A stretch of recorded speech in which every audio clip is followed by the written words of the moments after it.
chamber was already tense, cameras trained on every move, when Liz Cheney suddenly erupted. Her voice sliced through the air, sharp and unrestrained, bouncing off the marble walls like an alarm bell no one had expected. The words themselves barely mattered.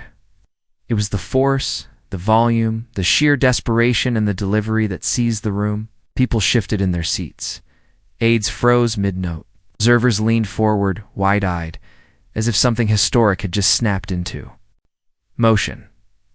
Cheney's face flushed with anger, her hands slamming against the desk to punctuate her point. She believed the moment belonged to her. She believed her fury could command respect, could silence dissent, could remind everyone of the power she thought she still carried. For a split second, it looked as though her storm might dominate the day. And then across from her, Jasmine Crockett did something no one expected. She didn't shout back.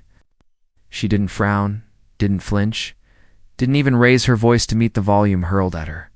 Instead, she leaned ever so slightly forward, eyes steady, lips curving into the calmest, most composed smile. The effect was electric. That smile wasn't timid or dismissive. It was powerful, almost regal, the kind of expression that said, "Your noise cannot touch me."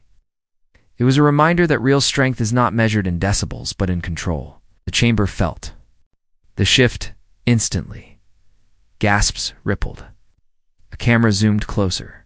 Viewers at home would later replay that moment over and over again, the second when shouting met serenity and lost. Cheney's words kept coming, each more frantic than the last, but with every decibel she raised, Crockett's smile grew more devastating. The contrast was undeniable. One woman unraveling before the world, the other radiating composure so unshakable it bordered on cinematic. What Cheney never expected was that her shouting would set the stage for her own unraveling. That in trying to seize control through anger, she would hand the spotlight to the one person in the room who refused to bend to noise. And as the room held its breath, one question lingered in the air. If this was just the opening blow, what would happen when Crockett finally chose to speak? This was not just another committee hearing. It was unfolding at a time when the nation's nerves were already frayed. When Americans were searching for clarity in an ocean of noise, every camera angle, every raised eyebrow, every word spoken here was destined to travel beyond the walls of the chamber, into living rooms, phones, and headlines across the country. The stakes weren't just political, they were cultural. Were personal. Liz Cheney understood this, or at least thought she did. That's why she came in swinging, convinced that volume and force would translate into authority. For years, the old guard of politics had thrived on this formula: drown your opponent in bluster. Project certainty even when your arguments wobble, and count on the public confusing aggression with strength. Cheney was playing from that tired playbook, believing that if she roared loudly enough, she could bend the moment to her will. But what she didn't grasp was that the audience had changed. Viewers were tired of shouting. They were exhausted from leaders who mistook rage for reason. And in Crockett, they found the exact opposite. Someone who embodied the strength of calm, the courage of composure, the dignity of intelligence. The contrast was almost too perfect. Cheney pounded the table. Crockett sat steady. Cheney's words tangled into a rush of indignation. Crockett's silence felt like a strategy, her smile a shield. It wasn't just two women disagreeing on policy. It was a clash of eras, a collision between politics as theater and politics as service. Around the country, people were watching not just for answers, but for symbols. Who, in this chamber, represented them? Who reflected their frustrations, their hopes, their desire to see dignity restored to public life? For progressives, for immigrants, for everyday Americans who had been told to stay quiet. Crockett's presence carried weight far beyond her seat at the table. Cheney wanted to dominate. But with every sharp syllable she hurled, the imbalance grew clearer. The harder she pushed, the more she revealed her own insecurity. And the more Crockett absorbed the blows without flinching, the more she elevated herself as the true center of gravity in the room. That's why this moment mattered. It wasn't just about two politicians disagreeing.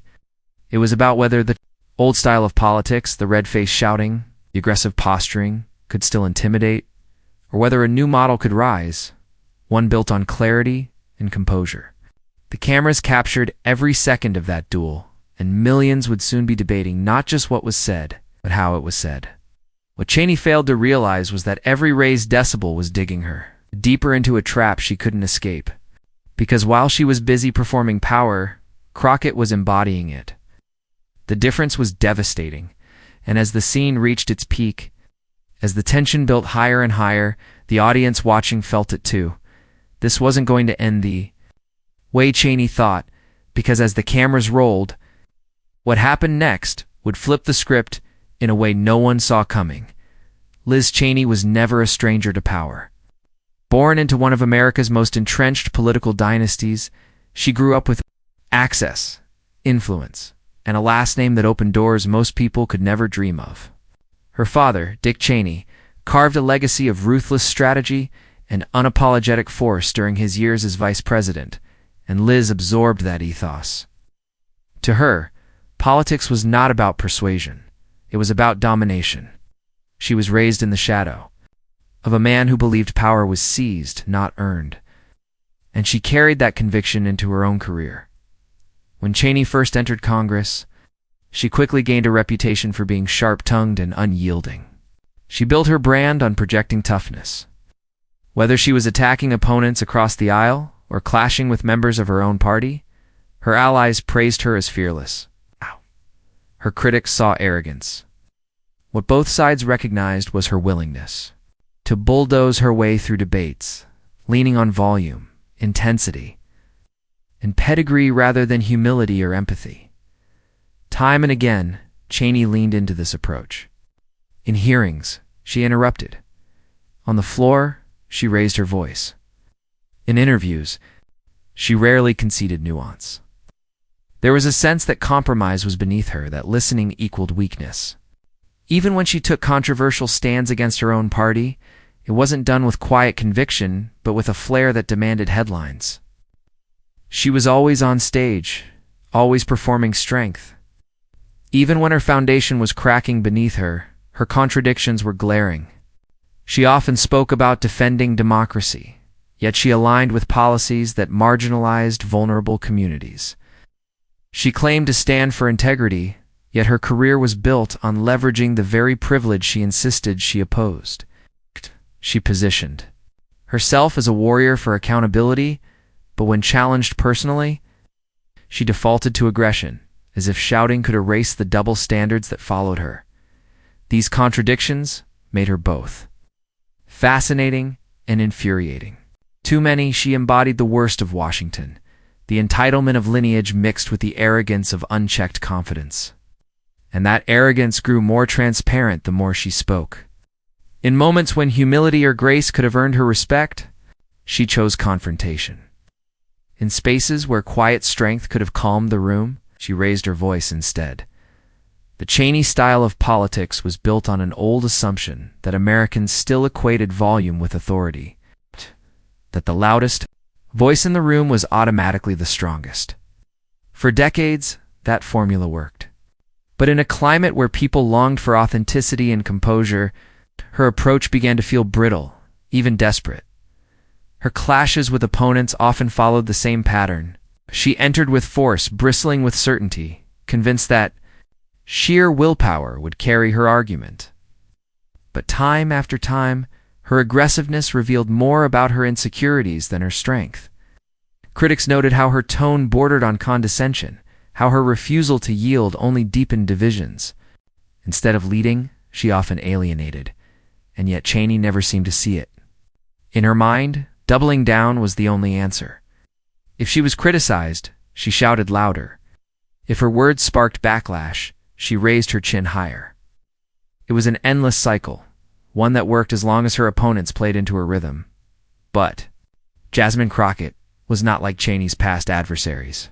Crockett didn't rise to the bait. She didn't compete in decibels. Her strategy wasn't about meeting rage with rage, but about embodying the opposite: calm, poise, and precision. And that made Cheney's tactics not just outdated but dangerous for her own image. The irony was impossible to ignore. Cheney's reliance on aggression was the very thing that would expose her weakness. Her dynasty couldn't shield her from the optics of desperation. Her voice, once seen as commanding, now looked more like flailing. And the louder she grew, the more the audience began to question. Why is she shouting if she's so certain? This was the deeper significance of the clash. Cheney represented the old guard, politics of force, privilege, and volume. Crockett represented something new, politics of resilience, intellect, and dignity. Their collision was more than a hearing, was a metaphor for a changing America, and yet in that moment, Cheney had no idea what she was walking into. Believed, as always, that her raised voice would silence her opponent, that aggression would eclipse composure. What she didn't realize was that she was stepping into the role of her own undoing. And yet, she had no idea that her loudest performance would become her quietest defeat. Jasmine Crockett's calm smile in that chamber was not born in a moment. It was forged across years of struggle, sacrifice, and determination that defined her path long before she stepped into the halls of Congress. To understand why her composure could disarm someone like Liz Cheney, you have to trace the journey of a woman who learned early that true power comes not from raising your voice, but from standing firm when the world tries to silence you. Crockett's story began far from the insulated world of dynasties and privilege. She grew up seeing the challenges of ordinary Americans, families working long hours, parents sacrificing to keep food on the table, communities overlooked by those in power. Those experiences didn't harden her. They shaped her empathy. From the start, she knew what it meant to live in a country where dignity wasn't guaranteed, where you had to fight not just for your own place, but for the place of those who came after you. Education was her first proving ground. Crockett didn't glide into elite institutions with doors wide open. She had to earn her way, step by step, often balancing work and study, driven by the belief that knowledge was both a shield and a weapon. She studied law, not because it was glamorous, but because it was a tool, a way to defend those who couldn't always defend themselves. Every late night with a textbook, every hurdle she cleared, was another layer of resilience added to her. Character, her career in law made that resilience visible. Crockett fought for clients who were ignored, for people whose voices didn't carry weight in the system. She learned how to argue with precision, but also how to listen with compassion. In a courtroom, as in politics, bluster could win headlines. But it was facts, composure, and credibility that won justice. Time after time, she saw arrogance collapse under the weight of preparation and truth. That is why her calm demeanor isn't weakness, it is discipline. It is strength earned from years of fighting battles where losing your cool meant losing your case. Crockett's.com was the product of fire, not the absence of it. And when she smiled across the chamber at Cheney's rage, it carried the unspoken history of a woman who had stared down louder. Harsher storms before and refused to bend.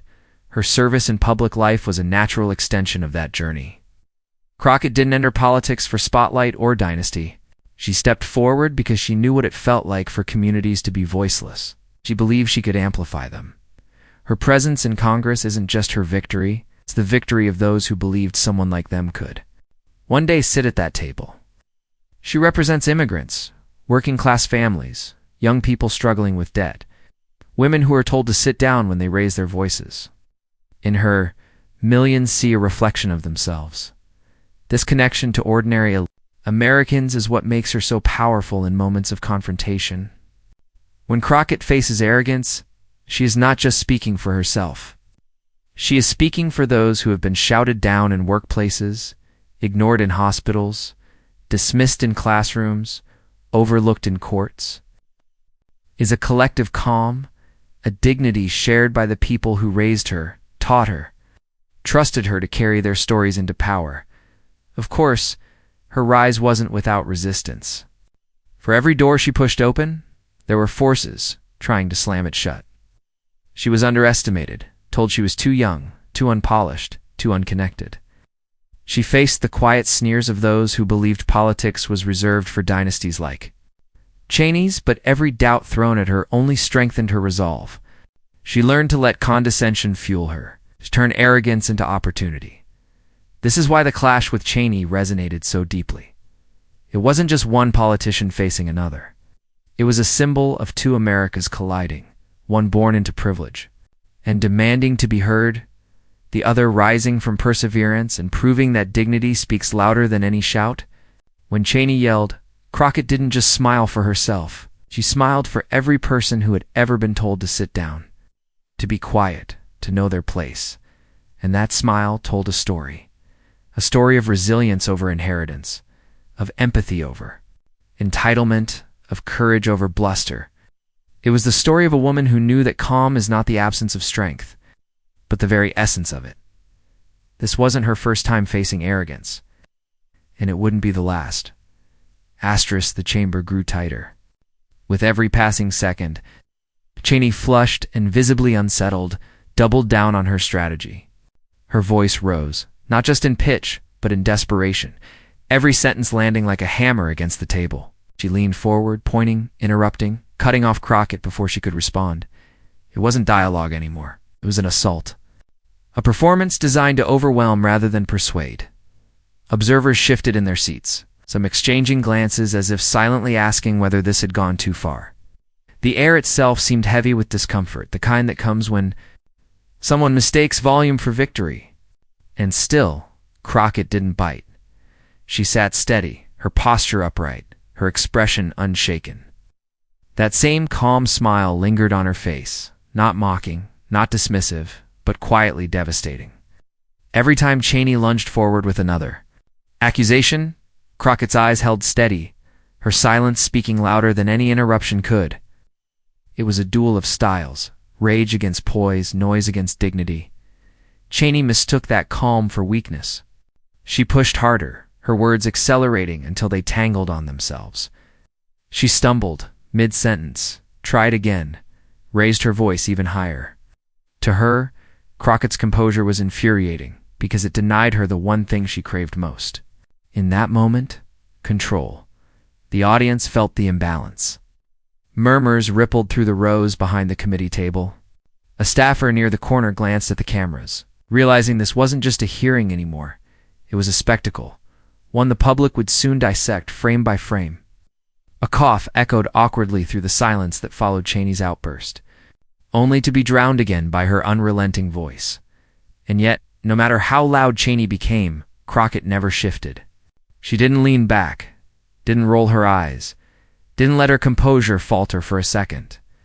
Her calm became a mirror, reflecting back the desperation of her opponent. The louder Cheney shouted, the more rattled she appeared. The calmer Crockett stayed, the stronger she looked. This imbalance began to flip the energy in the room.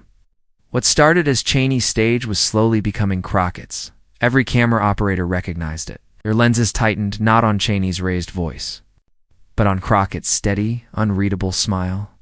Viewers at home would soon see it too. A living, breathing contrast between the old politics of aggression and the new politics of grace. By now, even Cheney seemed to sense she was losing ground. Her voice cracked at the edges, a thin thread, a frustration weaving through her tone. She gestured more wildly, hands slicing the air as if physical force could fill the void left by her unraveling authority. The very tactics she believed would secure dominance were instead eroding it. And Crockett, she simply waited. Every pause between Cheney's breathless tirades became an opportunity, not for interruption, but for patience. Her silence wasn't passive, it was deliberate. It was strategy. It told the audience, I am not rattled. I am not afraid. I am in control. The awkward tension in the chamber reached its peak. Some in the audience shifted uncomfortably. Others leaned forward, anticipating what Crockett might finally say. Even the cameras seemed to hold their breath, capturing the eerie contrast of chaos on one side and serenity on the other. The escalation had reached its breaking point. Cheney's fury had taken her as far as it could go. The storm was roaring, at full force, and everyone in the room knew it couldn't sustain itself much longer. Something had to give. But then came the moment that silenced the noise forever. The storm had reached its peak, Cheney's voice echoing through the chamber like a siren. But storms don't last forever. As her fury began to fray at the edges, Jasmine Crockett finally leaned forward. She adjusted the microphone with steady fingers, a gesture so ordinary it became extraordinary in its timing. The room fell into an expectant hush. For the first time all day, Cheney stopped mid-sentence, as if instinctively aware that something bigger than her shouting was about to take the floor. When Crockett spoke, her voice was soft but steady, the kind of calm that draws ears closer instead of pushing them away. "Congresswoman Cheney," she began, her tone respectful yet firm, "volume doesn't change the facts." The line was simple, but it landed with the weight of a gavel. Heads turned. Pens paused mid-scratch. Crockett wasn't raising her voice, but she was raising the stakes. She started by dismantling Cheney's central claim, piece by piece. Each fact was delivered cleanly, with the precision of someone who had prepared not just to argue, but to teach. She laid out timelines, cited documents, referenced testimony. Where Cheney's tirade had been chaotic, Crockett's delivery was organized, methodical, devastating in its clarity. She didn't just counter Cheney. She exposed how flimsy her foundation truly was, and she did it all with pauses that carried their own kind of power. After every key point, she allowed silence to stretch just long enough for the weight of her words to settle. In that silence, you could hear the creak of chairs, the shuffle of papers, the nervous clearing of throats. Each pause made Cheney's earlier outbursts seem even more desperate by comparison. Cheney tried to interject, her voice breaking the stillness, but Crockett didn't flinch. She turned her head slightly, met Cheney's glare with steady eyes, and said, "If you'll allow me to finish, I think the truth deserves its full hearing." It was polite on the surface, but underneath it was a dagger, a reminder that Cheney had been trying to bulldoze through without ever allowing the truth to breathe. The room reacted audibly, murmurs rising, a few sharp gasps cutting through the air. Crockett pressed on, her composure unshaken. She explained how Cheney's accusations ignored context, how they relied on half-truths, stretched thin over hollow. Outraged, she drew a clear line between passion and performance, between what serves the people and what serves only ego. Each comparison deepened the wound Cheney had inflicted on herself. And with every word, Crockett grew stronger, her presence filling the chamber not with noise, but with undeniable authority. Cheney, on the other hand, began to unravel. Her face, already flushed, reddened further as she fumbled for papers, searching for something, anything, to reassert control. She tapped her pen against the desk, muttered under her breath, tried to interrupt again. But the interruptions now sounded weak, even pitiful. The more she pushed, the more obvious it became that she wasn't driving the exchange anymore. She was reacting, flailing, shrinking. Crockett's strategy wasn't just about facts. It was about rhythm. She controlled the tempo of the exchange. The way a conductor controls a symphony, her words rose and fell in measured beats, each point building upon the last, until the argument felt less like a debate and more like an inevitable conclusion. She wasn't trying to win the moment with a single blow. She was building a case so airtight that it crushed her opponent under its weight. The chamber reflected this shift. Staffers who had been scribbling notes now looked up, transfixed. Committee members leaned back in their chairs, some with faint smirks that betrayed which side they thought was winning. And the audience behind the rail. They were captivated, their body language tilting toward Crockett as though drawn to gravity itself. Then came the turning point. The moment when Crockett's quiet, dismantling transformed into something unforgettable. She paused mid-sentence, letting Cheney's fidgeting fill the silence. Then, with the same calm smile that had haunted Cheney all along, Crockett said, "Shouting doesn't make your argument stronger. It only makes your weakness louder." The words landed like a thunderclap. A stunned silence followed, broken only by a low ripple of reaction, a gasp here, a muffled wow there. Cheney blinked rapidly, her mouth opening and closing, as if searching for a retort that refused to come. She tried to speak, but the first syllable cracked, the once commanding voice betraying the fragility behind it. Crockett didn't gloat. She didn't need to. She simply continued, steady as ever, reinforcing her points with evidence that Cheney could not contest. Her smile never wavered, her tone never shook. By the time she concluded, the contrast was undeniable. One woman flustered, diminished, unraveling. The other radiant in her composure, elevated by the very dignity her opponent had tried to strip away. As Crockett leaned back, the chamber seemed to exhale. Cheney's voice, when it finally returned, was thin, unsteady, cracking under the pressure of everything that had just unfolded.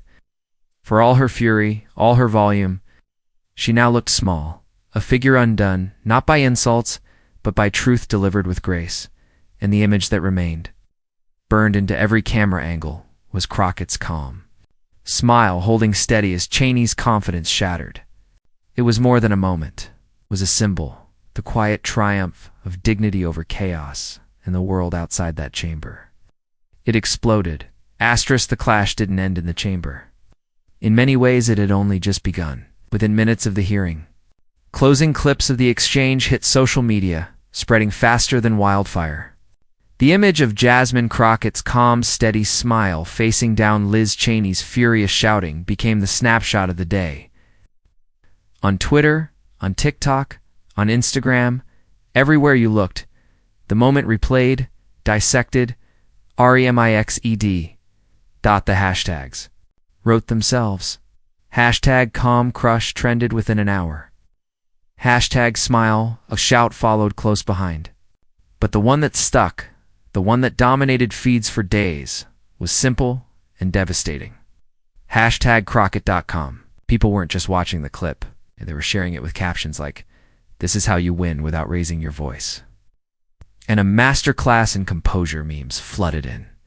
One showed Cheney meets YELLS, captioned all caps energy, side by side with Crockett's serene smile labeled reply in lowercase. Another framed it like a boxing match poster.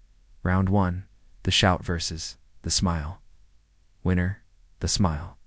The humor carried bite, but beneath it was admiration. People weren't laughing at Cheney as much as they were cheering for Crockett. Headlines captured the sentiment with dramatic flair. The Washington Post ran, "Smile that shut down a shout." The New York Times called it the calm heard round the chamber. Cable news picked it up in rolling coverage, looping the footage with commentary that framed the confrontation as a generational shift in politics. Commentators leaned in. Progressive voices hailed Crockett as a new kind of leader, unflappable, intelligent, unwilling to play by the old rules of rage and intimidation. What we saw, one analyst said on MSNBC, was dignity making arrogance irrelevant. It wasn't just a debate moment. It was a cultural moment. Even some moderates chimed in, suggesting Crockett's poise cut through the noise in a way Americans had been craving. And then the celebrities joined the chorus. Actors, musicians, athletes posted the clip with words of praise. A pop star tweeted, "Teach me that smile, Jasmine." A comedian joked. Cheney screamed like a fire alarm, and Crockett hit snooze. A legendary civil rights leader called it a reminder that grace is greater than rage. The amplification was massive, turning what might have been a committee room exchange into a cultural flashpoint. But it wasn't just the elites who took notice. Everyday people flooded comment sections with their own reflections. Teachers wrote that they wanted to show Crockett's response to their students as a lesson in composure under pressure. Young women posted about finally seeing someone who didn't let arrogance bulldoze dignity. Immigrants and children of immigrants spoke about how that smile felt like a shield, a symbol that they, too, could face down condescension without losing themselves. Meanwhile, the ripple effect for Cheney was brutal. Clips of her shouting contrasted against Crockett's serenity, painted a picture of someone unhinged, desperate, rattled. Late-night hosts mocked the performance, dubbing it Cheney's Showdown. Op-eds described it as a case study in how not to lead for a politician who once tried to brand herself as principled. The optics were damning. She looked less like a warrior for truth and more like a relic of a political style that no longer commanded respect. Crockett, by contrast, was elevated. Pundits described her as a new kind of political hero, one who embodied not just intelligence, but restraint, not just arguments, but presence. Her calm became the story, and with it, a broader narrative about what America wanted from its leaders. It wasn't the theatrics of shouting down opponents. It was the composure of standing firm, unshaken, and letting truth speak louder than noise. The ripple spread beyond media, too. Civic groups praised Crockett for modeling the kind of leadership young people could aspire to.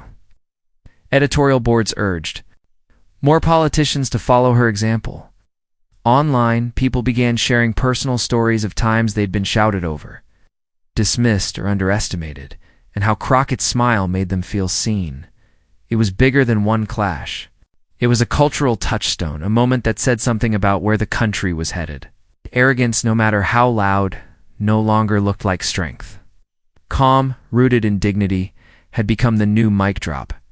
Cheney had walked into that hearing, believing her volume could command the stage, but the aftermath proved the opposite. Crockett hadn't just survived the storm, she had redefined what victory looked like. And for millions watching at home, rest. If a single smile could unravel arrogance this completely, what else might Crockett be capable of? Asterisk, asterisk, when the noise faded and the headlines settled into their rhythm, the true meaning of that moment came into focus. Crockett's calm smile wasn't just a sharp contrast to Cheney's fury, it was a statement in itself. In the middle of a political culture addicted to shouting, chaos, and spectacle, Crockett reminded the country of something simple yet profound: dignity outlasts arrogance. Her response reframed the entire clash. She didn't need to match Cheney's volume to prove her strength. She didn't need to throw insults or pound the table. By refusing to be pulled into the whirlwind of rage, she showed that composure isn't weakness. It is strength in its purest form. And that strength carries further than any soundbite or raised voice ever could. For Americans watching, it touched something deeper than politics. It resonated with the values many felt were slipping away: truth spoken with clarity, justice delivered without spectacle, calm strength that refuses to be shaken.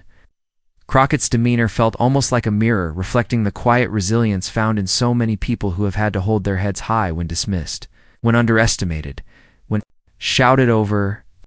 It was a reminder that the American story has always been built on more than noise.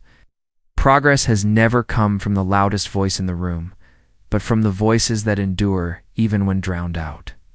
From the steady hands that build the steady hearts that march forward, steady courage that keeps showing up even when arrogance tries to shut it. Don Crockett's smile carried the weight of that history. It said, "I won't be broken by your shouting, because my strength isn't measured by how loud I can yell back. My strength is measured by the truth I carry and the calm I refuse to surrender in that way." The clash became more than a hearing room drama. It became a parable for the country. When arrogance tries to drown out dignity, when chaos tries to suffocate calm, the victory doesn't belong to the one who shouts the loudest. It belongs to the one who holds steady, who stays rooted, who refuses to be dragged into the noise. And so the lesson lingered, echoing far beyond the chamber walls. For every person who has ever been interrupted, underestimated, or overlooked, Crockett's composure stood as proof. You don't have to match arrogance with arrogance. You don't have to raise your voice to rise above. In the end, it wasn't volume that won the day. It was the quiet power of dignity. And that truth, that dignity outlasts chaos, was a message America was hungry to hear, Liz Cheney yelled. But it wasn't her words that the world remembered. It was Jasmine Crockett's calm smile. A smile that didn't just withstand the storm, but quietly dismantled the very argument Cheney thought she was winning. The title of this story wasn't written in volume. It was written in composure. In the undeniable force of dignity, that moment became proof of something timeless. Noise fades, but truth stands. Shouting burns hot and fast, but calm strength endures. Crockett showed the country that arrogance, no matter how loud, cannot compete with quiet confidence rooted in justice and clarity. And for millions watching, it was more than politics. It was a reminder of who we are at our best. We live in a time when chaos is sold as strength, when outrage is mistaken for leadership. But this moment pulled back the curtain. showed that real leadership is measured not by decibels, but by dignity. That's why the image of Crockett's smile will outlast Cheney's shouting, because it carried a message bigger than one clash. It carried a message of hope, and now it's in our hands. If you believe dignity is stronger than arrogance, if you believe composure can outshine chaos, then be part of spreading this story. Share it, talk about it, and carry it forward. Because in the end, it isn't just about what happened in that chamber. It's about what happens next with us, with our voices, and with the future we choose. So subscribe, stay with us, and stand for dignity. Because the next time arrogance tries to shout down truth, the quiet power of composure will be waiting.